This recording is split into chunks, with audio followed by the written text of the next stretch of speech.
নমস্কাৰ মই তানুচাই যোৱা 17 তাৰিখত বীৰেন সিঙত যি ঘটনাটো ঘটিল সেইটো তাৰ বাবে মই ৰাজ্যৰ ওচৰত ক্ষমা বিচাৰিছো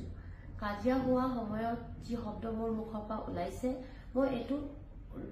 লৈ বহুত দুখিত আৰু মই এটো শব্দটো কোনো অসমীয়া মানুহ জাতি দল সংগঠন উদ্দেশ্য কৰি কোৱা নাই এটা পৰিস্থিতিত পৰি পিনি মই